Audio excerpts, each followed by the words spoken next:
Class 10 Duff and দাত question বাঞ্চের 59 page আমরা খুলে নিয়েছি। আর 59 পেজে আমাদের এখানে মিক্সড এক্সারসাইজে যে সমস্ত ন্যারেশন চেঞ্জগুলো আছে সেগুলো আমরা সলভ করে নেব। তো সলভ করে নেওয়ার আগে যারা যারা এখনো পর্যন্ত মাই টিউটোরিয়াল স্কিমকে সাবস্ক্রাইব করনি তারা অবশ্যই চ্যানেলটিকে সাবস্ক্রাইব করে পাশে থাকা বেল আইকন প্রেস করে দাও আর অল বাটনটা অন করে দিও, যাতে আমি ভিডিও আপলোড করার সাথে সাথে তোমাদের কাছে নোটিফিকেশন চলে যায়। তো চলো এবার আমরা এই ন্যারেশন চেঞ্জগুলো সলভ করে নিই। তো প্রথমে আমাদের এখানে একটাই কোয়েশ্চেন আছে, I said to him when will you do it. তো এটা আমাদের হবে I asked him when he would do it. উইলটা আমাদের উড হয়ে যাবে, ইউটা হি হয়ে যাবে যেহেতু হিম আছে এখানে, আর ওয়েনটা তো লিঙ্কার হিসেবে ব্যবহৃত হচ্ছে সেই জন্য আর কোনো লিঙ্কার বসবে না, ডু ইটটা ডু ইটই থাকবে আর ফুল স্টপ হবে লাস্টে। তো I asked him when he would do it. I said to him when did you see me and what do you think of me. তো এটা আমাদের হবে I asked him when he would I asked him when he had seen me and what he thought of me.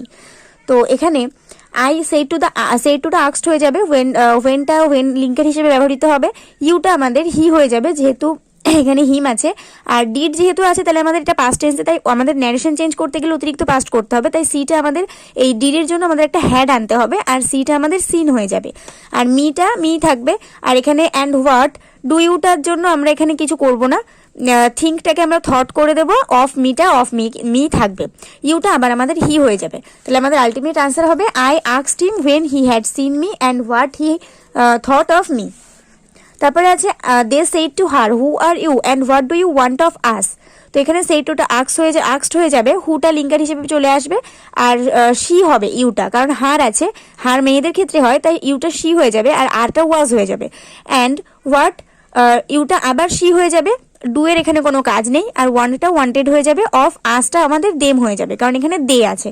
তাহলে আমাদের ultimate answer দাঁড়াবে they asked her who she was and what she wanted of them. তারপরে আছে I said to him is there any hope for me. I asked him, এখানে যেহেতু আমাদের কোনো WH word দিয়ে শুরু হয়নি তাহলে আমাদের একটা ইফ লিঙ্কার হবে, তাহলে I asked him if there, ইজটা আমাদের ওয়াজ হয়ে যাবে কারণ পাস্ট টেন্স করতে হবে, আর এনি হোপ ফর মিটা এরকমই থেকে যাবে। তাহলে আমাদের এখানে আনসার হবে I asked him if there was any hope for me. তারপরে আছে she said to me did you write to me before. তো এখানে সেড টুর পরিবর্তে আস্কড বসাবো, ডিড যেহেতু আছে তাহলে অলরেডি আমাদের পাস্ট টেন্সে আছে আর অতিরিক্ত পাস্ট করতে গেলে আমাদের হ্যাড যোগ করতে হবে, তাহলে হ্যাড হয়ে যাবে এটা, আর রাইটটা আমাদের রিটেন হয়ে যাবে কারণ আমাদের হ্যাড বসালে পাস্ট পার্টিসিপল ফর্ম বসাতে হয় ভার্বের, তাহলে রাইটটা রিটেন হয়ে যাবে আর টু মি বিফোরটা এরকমই থেকে যাবে। তাহলে আমাদের আলটিমেট আনসার দাঁড়াচ্ছে she asked me if I had written to her before. তারপরে আছে he said to her when did you come to my place.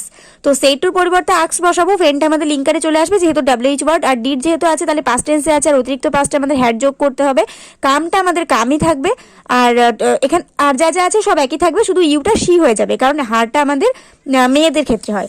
তাহলে আমাদের আনসার হবে he asked her when she had come to his place, কারণ কামটা কামই থাকলো কারণ কামের পাস্ট পার্টিসিপল ফর্ম কামই হয়। তারপর হচ্ছে I said to my friend how can one be merry when one's neck is in danger. তো এখানে হবে আই আস্কড মাই ফ্রেন্ড, হাউটা যেহেতু ডাব্লিউএইচ ওয়ার্ডের মধ্যেই পড়ে সেই জন্য হাউই থেকে যাবে, আর ক্যানটা কুড হয়ে যাবে কিন্তু ওয়ানটা আগে চলে আসবে, one could be merry when one's neck was হয়ে যাবে, ইজটা ওয়াজ হয়ে যাবে দিয়ে ইন ডেঞ্জার হবে। তাহলে আমাদের আনসার কি হচ্ছে I asked my friend how one could be merry when one's neck was in danger. তারপর আছে he said to me how did you get all that money. He তাহলে সেটুর পরিবর্তে আস্কড হয়ে যাচ্ছে, হাউটা আমাদের হাউ লিঙ্কার হিসেবে চলে আসছে, ডিড আছে মানে এটা পাস্ট টেন্সে আছে অতিরিক্ত পাস্টে হ্যাড যোগ করতে হবে, ইউটা আমাদের আই হয়ে যাবে কারণ এখানে আমাদের মি আছে, তো মি মানে আমাকে বলছে তাই এটা আই হয়ে যাবে, আর গেটটা আমাদের হয়ে যাবে গটেন কারণ হ্যাড যোগ করলে তার পাস্ট পার্টিসিপল ফর্ম বসাতে হবে আমাদের ভার্বের, আর অল দ্যাট মানিটা এরকমই থাকবে। তাহলে আমাদের আনসার হচ্ছে he asked me how I had gotten all that money. তারপরে আছে they said to her are you not afraid. সে সেইটুর পরিবর্তে বলছে যে এখানে জিজ্ঞাসা করছে তাহলে আস্কড হবে, আর এখানে যেহেতু কোনো ডাব্লিউএইচ ওয়ার্ড দিয়ে শুরু হয়নি তাহলে আমাদের ইফ লিঙ্কার হবে, আর ইউটা আমাদের শি হবে কারণ হার আছে এখানে আর আরটা ওয়াজ হয়ে যাবে, তাছাড়া যা আছে বাদ বাকি সব একই থাকবে। তো আমাদের আনসার হবে they asked her if she was not afraid. তারপরে আছে he said to me shall I leave it in the car. He asked me, শ্যালটা আমাদের শুড হয়ে যাবে আর আইটা হি হয়ে যাবে কারণ হি আছে এখানে, তাহলে হি হয়ে যাবে এটা, আর লিভ ইট এই লিভটা লিভই থাকবে আর ইট ইন দ্য কার মানে এখানে যা যা আছে সব একই রকম থাকবে, ঠিক আছে, কারণ শ্যালটা শুড হচ্ছে তাহলে লিভটা আমাদের লেফট করার কোনো দরকার নেই, একটা ভার্বে মানে একটা বাক্যে একটা একটাই পাস্ট টেন্স হয়, দুটো পাস্ট হতে পারে না, ঠিক আছে। তো এখানে আমাদের আনসার হবে he asked me if he should leave it in the car. তারপরে আছে I said to her can you wash this suit, I asked her, সেইটুর পরিবর্তে তো আস্কড হবে, ক্যানটা কুড হয়ে যাবে, আর লিকের হিসেবে ইফ বসবে, যেহেতু ডাব্লিউএইচ ওয়ার্ড দিয়ে কোনো কিছুই শুরু নেই, তাহলে এখানে ইউটা হয়ে যাবে শি, কারণ আমি তাকে জিজ্ঞাসা করছি, এখানে হার আছে, মেয়েদের ক্ষেত্রেই হয়, তাহলে শি হবে, she could wash this suit. তো এখানে আমাদের আনসার হবে I asked her if she, এটা কুড হয়ে যাবে, আমি ভুল করে ক্যান লিখে দিয়েছি হয়তো, I asked her if she could wash that suit. She said to her friend will you help me to hold the bed. তো এখানে আমাদের সেইটুর পরিবর্তে আস্কড বসাবো, আর এখানে ইফ লিঙ্কার হবে, যেহেতু ডাব্লিউএইচ ওয়ার্ডে কিছু শুরু নেই, উইলটা উড হয়ে যাবে, ইউটা সামনে চলে এসে এখানে আমরা হি অর শি দুটোই দিতে পারি, কারণ এখানে সে তার বন্ধুকে জিজ্ঞাসা করছে, কিন্তু বন্ধুটা ছেলে নামে সেটা তো কিছু বলে দেওয়া হয়নি, তাহলে এখানে আমরা হি অর শি দুটোই দিতে পারি, হি অর শি উড হতে পারে, আর এখানে help me to hold the bed যা আছে তাই একই রকম থেকে যাবে। তাহলে আমাদের আনসারটা হবে she asked her friend if he or she would help her to hold the bed. তারপরে আছে you said to me why have you failed, সেইটুর পরিবর্তে আস্কড বসাবো, যেহেতু ডাব্লিউএইচ ওয়ার্ড দিয়ে শুরু হয়েছে তাই হোয়াইটা হোয়াই থাকবে, হ্যাভটা আমাদের হ্যাড হয়ে যাবে, আর এখানে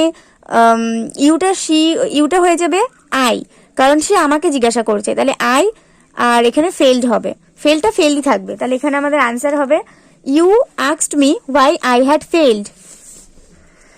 তারপরে দেখো আছে 14 দাগে you said to them have you seen the man who came to me the other day. তো এখানে সেইটুর পরিবর্তে আস্কড হবে, আর হ্যাভটা যেহেতু কোনো ডাব্লিউএইচ ওয়ার্ডের মধ্যে পড়ে না, তাহলে এখানে আমাদের ইফ লিঙ্কার হবে, আর হ্যাভটা হ্যাড হয়ে যাবে, আর ইউটা হয়ে যাবে আমাদের দে, ইউটা হয়ে যাবে দে, কারণ এখানে দেম আছে, তাদেরকে জিজ্ঞাসা করছে, তাহলে এখানে তারা হবে সাবজেক্টের ক্ষেত্রে, তাহলে এখানে দে হয়ে যাবে, এটা হ্যাড হয়ে যাবে, আর এখানে সিনটা সিনই থাকবে, তারপরে দ্য ম্যান, তারপরে হু, এখানে দেখো কেমটা আমাদের পাস্ট টেন্সে আছে, তাহলে আমাদের অতিরিক্ত পাস্টে হ্যাড যোগ করতে হবে, তাহলে এখানেও আমাদের হু হ্যাড কাম হবে, কেম কিন্তু হবে না, কারণ কামই হচ্ছে আমাদের পাস্ট পার্টিসিপল ফর্ম, কাম ফর্মের, কেম কাম, তাই না। তারপরে to me the other day একই রকম থাকবে, তাহলে আমাদের আনসারটা কি দাঁড়াচ্ছে, আনসার আলটিমেটলি দাঁড়াবে you asked them if they had seen the man who had come to you the other day. তারপরে আছে you said to me do you hear me, তো এখানে সেইটুর পরিবর্তে আস্কড হবে, ইফ লিঙ্কার বসবে, ইউটার পরিবর্তে আই হবে, যেহেতু আমাকে বলেছে, আর হিয়ারটা হার্ড হয়ে যাবে, HEARD, কারণ পাস্ট ফর্ম তো বসাতেই হবে, তাছাড়া সব একই রকম থাকবে, তাহলে আমাদের হবে you asked me if I heard you. তারপরে আছে he asked me how did the work, এটা ইনডিরেক্ট সেন্টেন্সে আছে, আমাদেরকে ডিরেক্ট করতে হবে, তো এটা আমরা করতে পারি he said to me comma quotation দিয়ে how do you do the work দিয়ে কোটেশন শেষ কোয়েশ্চেন মার্ক দিয়ে। তারপরে আছে he asked me they asked the boy why he had failed in the examination, এটাও ইনডিরেক্ট সেন্টেন্সে আছে, আর এটাকে আমাদেরকে ডিরেক্ট সেন্টেন্সে নিয়ে যেতে হবে, তো এটাকে আমরা করতে পারি they said to the boy comma the quotation why you have failed in the examination, এটাকে কোশ্চেন মার্ক দিয়ে কোটেশন ক্লোজ হবে। They inquired of me who I was and why I was opposing them, তো এখানে এটাও আমাদের ইনডিরেক্টে আছে, direct করতে হবে, ডিরেক্টে তো তোমরা জানো, দেখেই বুঝতে পেরে যাও যে কি করতে হবে, আমাদের আস্কডের পরিবর্তে সেইড টু বসাতে হবে, আর যে সাবজেক্ট থাকে তাকে বসিয়ে দিতে হয়, তারপর কমা কোটেশন দিয়ে যেটা থাকে আর কি, ডাব্লিউএইচ ওয়ার্ড হলে সেটা প্রথমে বসে যায়, তারপরে সাবজেক্ট অনুযায়ী আমরা সেটা বসিয়ে দিই, মডেল ভার্ব থাকে যেটা, সেটাকে আমাদেরকে বসাতে হয়, বা যে কোনো বি ভার্ব থাকলে বসাতে হয়, হ্যাভ হ্যাজ থাকলে বসাতে হয়, তারপরে যে ভার্বের ফর্মটা থাকে, পাস্ট ফর্ম থাকুক আর যাই থাকুক সেটা বসিয়ে দিতে হয়, অ্যান্ড আদার্সটা রেস্ট অফ দ্য সেন্টেন্স যেটা থাকে সেটা একদম লাস্টে, বাক্যের লাস্টে বসিয়ে দিতে হয়। তো এখানে আমাদের আনসার হচ্ছে they said to the boy why you have failed in the examination. Sorry, এটা তো আগের বার বললাম, আমাদের নেক্সট কোয়েশ্চেন যেটা আমি এক্ষুনি পড়লাম তার আনসার হচ্ছে they said to me who are you and why you are opposing us, আসই হবে, কারণ তারা আমাকে জিজ্ঞাসা করছে, তাহলে দে তো আস হয়ে যাবে, তাই না, আমাদেরকে, তার মানে তারা আমাকে বলছে যে তোমরা কেন আমাদেরকে বিরক্ত করছো, তাহলে সেটা আস হয়ে যাচ্ছে। তারপরে আছে আমাদের 19 দাগে he asked me if I read regularly in the late night, তো এখানেও আমাদের এটা ইনডিরেক্টে আছে, ডিরেক্টে করলে হবে he said to me do you read regularly in the late night, আর একদম লাস্ট 20 দাগে আছে the mother asked her baby whether it was sleeping, তো এখানে আমরা লিখতে পারি the mother said to her baby why it is sleeping, ওয়াজটা কিন্তু আমাদের ইউজ করে দিতে হবে, কারণ ডিরেক্ট স্পিচে কোনো পাস্ট টেন্স হয় না, আর যদি পাস্ট টেন্স থাকে তাহলে ইনডিরেক্ট স্পিচে আমাদের অতিরিক্ত পাস্ট যোগে হ্যাড যোগ করা থাকতো, সেটা যখন নেই তাহলে এটা আমাদের ওয়াজটা ইউজ করতে হবে। আর তারপরে কোশ্চেন মার্ক দিয়ে কমা কোটেশন ইউজ বন্ধ করে দিতে হবে। তো আশা করছি এই 20টা পর্যন্ত তোমরা ন্যারেশন চেঞ্জ খুব ভালো করে বুঝতে পেরে গেছো। যেহেতু ভিডিওটা অনেক বড় হয়ে যাবে সেই জন্য প্রথম পার্টে 20টা পর্যন্ত দিলাম, আর নেক্সট পার্টে 21 থেকে 40 পর্যন্ত দিয়ে দেবো। তো চিন্তা কোনো ব্যাপার নেই, ততক্ষণ পর্যন্ত এটা ভালো করে প্র্যাকটিস করতে থাকো। আর আমার বোঝানোর কোয়ালিটি ভালো লাগলে অবশ্যই একটা করে লাইক করে দিও, ভিডিওটাতে বন্ধুদের সাথে অনেক অনেক শেয়ার করে দিও। আর নেক্সট ভিডিও আসা পর্যন্ত অপেক্ষা করতে থাকো। ততক্ষণ পর্যন্ত সবাই ভালো থাকো, সুস্থ থাকো, আর মন দিয়ে পড়াশোনা করতে থাকো।